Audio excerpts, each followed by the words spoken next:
Okay, thanks, Diane. Let's go over to Derek.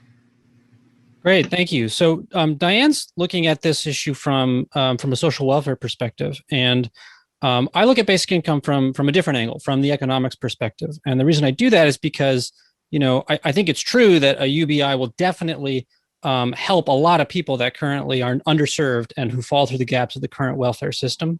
But I also think it's true that even if you imagine a perfectly efficient social welfare safety net, there are still fundamental economic problems that a basic income can solve. So what is a basic income? Basic income, in my view, is a macroeconomic policy tool. And this tool has a very simple and important economic function. It's a reliable mechanism for distributing money to people. Basic income is really just money. So to understand how it works and what problem it solves, we first have to understand how money works and what problem money solves. So the economy in aggregate is just a very large machine which produces stuff that we want. It produces goods and services for people. And money is the economy's standard means through which people gain access to goods and services. So to function even remotely properly, every economy needs not only real resources and productive enterprises, it also requires a reliable standard of value, which producers and consumers can use to set prices for goods and to pay prices for goods.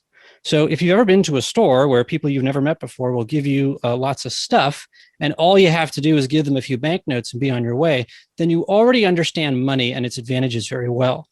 Money makes it easy to extinguish individual debts for goods as soon as they are incurred, which is not possible if we have to trade goods for goods or goods for labor. A pricing standard allows for efficient economic relationships to emerge between an infinitely large possible number of strangers who otherwise wouldn't have a shared way to determine what things are worth or an incentive to provide goods to people they don't know. This common standard, that's what we call money. And the simplest way to think about it is it's a ticket system for anything the economy might produce. It's just the standard ticket system that mostly everybody uses. And just like any other ticket system, money works well when the amount of tickets people can spend corresponds to the amount of real goods that are available to be claimed. No matter how productive the economy becomes, there's a limited number of goods it can produce at any one time. The economy has finite resources. But if we're doing macroeconomic policy reasonably well, this capacity to produce goods grows over time. And so our potential to distribute more goods to more people, that should also grow. The economy is not a zero-sum game. But in order for people to actually receive the benefit of this increasing potential, to actually get more goods as they are produced, people need enough money with which to purchase those goods. If you don't have money, you can't pay prices. Businesses have no profit motive to sell you more goods. In this scenario of insufficient incomes, even if the economy could produce more goods for you, it doesn't. Markets can't make profit from you. That's the problem basic income solves. By giving everybody more money, we give businesses the monetary incentive to make and sell more goods to more people. Basic income ensures maximum and efficient distribution within the private sector economy. This is a very important problem to solve because distribution is the point of the economy. It's what economists call consumption. All of us are consumers, are beneficiaries of the economy's aggregate output. Some of us may temporarily serve as producers in some capacity, but the point of getting anyone to spend their time that way is to facilitate greater consumption for everyone else. Ideally, the only reason we'd ever pay anyone to do work is because that work allows other people to consume more. Otherwise, we're just wasting people's time. Income facilitates consumption, and basic income is just the most efficient way to increase people's incomes compared to any other way you might think of doing it or any other excuse you might have to come up with to give people money. With basic income, we don't need those excuses anymore. We can directly increase the private sector's incentive to produce more goods for more people. So that's it. That's basic income. It's just a way to get people money. But most of you, I'm guessing, are probably going to need more convincing than that, because most of us have grown up in a culture that didn't know about basic income. In our culture, the default assumption is that income comes from jobs. And when we think about money coming to people from other places, we get uncomfortable or confused. So when you tell people about basic income, they ask questions like, how do we fund a basic income? Where does the money come from? Won't it cause people to stop working? Whose taxes will have to go up to pay for the basic income? And will basic income cause inflation?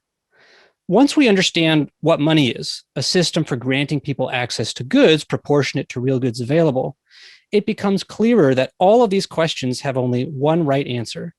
And that answer is basic income calibration. A calibrated basic income is funded by real goods. It doesn't involve taxation directly. It can't cause inflation, and it doesn't remove any necessary labor from the economy. Calibration means policymakers are continually matching the level of basic income we pay out to the productive capacity of the real economy. If the basic income is ever set too high, then aggregate spending starts to outstrip the availability of real goods and services, and we get price inflation, which is just the signal that there's currently no more benefit to be had by increasing people's nominal incomes. To get a higher real basic income, we have to wait for the economy to get more productive. But if basic income is ever set too low, then we have worse problems. People are unnecessarily poor, not because we don't have the resources, but just because people lack money. Not only that, whenever basic income is below its optimal rate, to make up for the difference, we end up with a society-wide incentive to create unnecessary jobs as an excuse to get people money. That's what we're doing now on a massive scale. Governments and central banks create jobs to keep as many people on wages as possible. This excessive employment isn't the right way to reduce poverty. It wastes resources and it wastes people's time.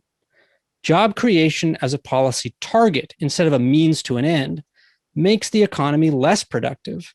And unfortunately, it's the normal way economies are operated today all over the world. Instead of full employment, we should design our policies to achieve full output and the greatest possible human access to that output. Policymakers should want to find the optimal aggregate balance of basic income, investment, and wages that ensures maximum sustainable production and an efficient labor market. While any small amount of basic income is better than zero, ideally, we should calibrate the basic income so it's never too low or too high. We can start small and gradually increase basic income until macroeconomic signals such as the general price level and necessary interest rate adjustments tell policymakers that we're approaching the economy's real potential. This might sound far-fetched, but in reality, the economy already works this way. To achieve a balance between stable prices and maximum employment, central banks continually calibrate the flow of new money into the economy and the resulting flow of spending. It's just that they're performing this calibration through private debt stimulus, the financial sector, and wages. Basic income solves the same problem more efficiently. It bypasses the financial sector and distributes money directly to consumers. We're just switching the direction of the flow of money through the economy. Instead of money getting pushed down to us via business loans and wages, more of the economy's money will flow from consumers to businesses. So instead of macroeconomic conditions that incentivize employment, we'll create ones that incentivize production. Basic income is often discussed in reference to social and political objectives, but we can't really understand basic income until we think about how it would work as normal macroeconomic policy. As soon as economists start taking basic income a little more seriously, they're going to discover that it solves some pretty serious and fundamental problems that we've tolerated for way too long. Problems such as poverty, cyclical recessions, and unnecessary work. Like businesses, wages, profits, and monetary policy, basic income is an important and natural feature of any efficient economy. It's just one that we forgot to implement. Our economy is missing its natural rate of basic income. If you're interested in learning more about this perspective on basic income or money in general, I recommend the work of Alex Howlett and Consumer Monetary Theory. You can find some good introductory reading and videos on my website, derekvangorder.com, and I'm available anytime to answer any questions you might have. Thank you very much.